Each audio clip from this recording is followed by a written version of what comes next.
Welcome back. This is a CNN News 18 mega exclusive news break as we are learning that the European Union's presence in India's 77th Republic Day is going to be significant, crucial, especially rattling the Khalistani groups and ISI, because the presence of Antonio Costa and the EU President Ursula von der Leyen as the chief guests on India's Republic Day is a strong belief in India's sovereignty and global stature by the European Union. In fact, top intelligence sources have informed us that Indian agencies have traced foreign funding being routed through charities, Hawala channels and digital transfers that ultimately supported terror modules in Punjab.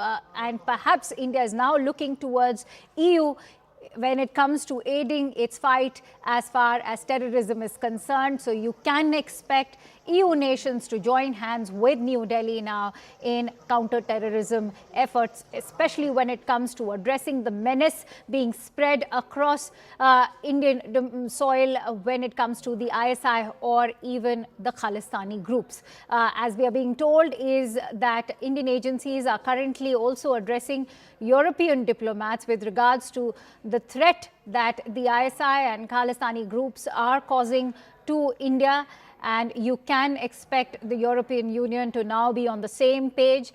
More importantly, it's a strong message being sent out to Pakistan that it is the wider West, the Europe, which not only believes in trade relations with India, but also has faith in India's sovereignty. Let's quickly take this forward with Siddhant, who will add more perspective to this. So Siddhant, what can India expect now from EU, especially when it comes to addressing this kind of Hawala funding, which is funding the ISI and Khalistani groups? Well, that's right. So intel sources are telling this to Manoj that Indian agencies have traced foreign funding routed through charities, Hawala channels and digital transfers that ultimately supported terror modules in Punjab. Some proofs were shared with foreign counterparts and they are convinced. NIA has filed multiple cases linking overseas Khalistani operatives to IED recoveries. NIA in its investigations show how these groups are running recruitment networks.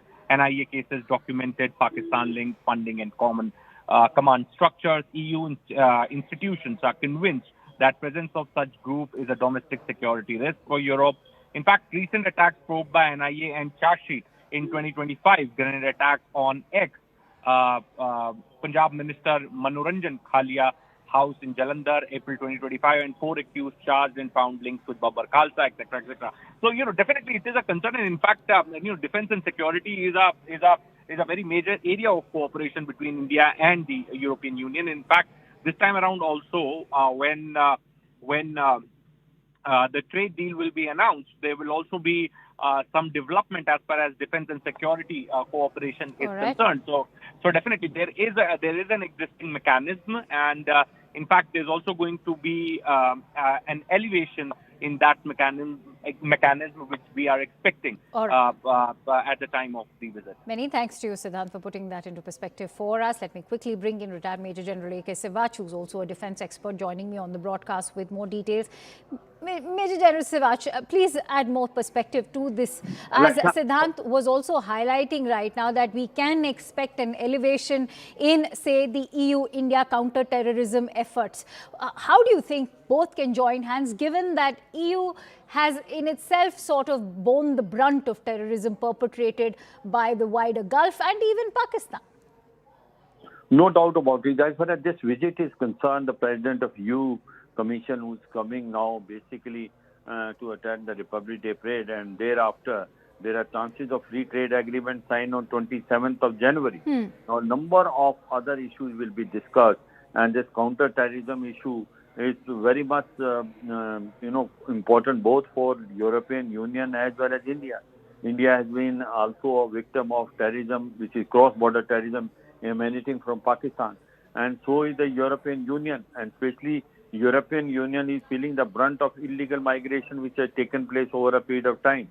So jointly they will like to make a mechanism in a fashion that both the European Union and India can coordinate and cooperate and fight against terrorism collectively.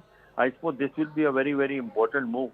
In addition to that, you will find it that not only the free trade agreement, the way the situation has taken shape in the Right. world, the geopolitics which has changed, you'll find number of commonalities between India and European Right. Union, especially considering the behavior and the pattern which is shown by Donald All Trump. right. I'm afraid we'll have to leave it at that. We'll have to see how both can now join hands and fight the menace of terrorism together. Many thanks to you, Major General Sivach, for joining in.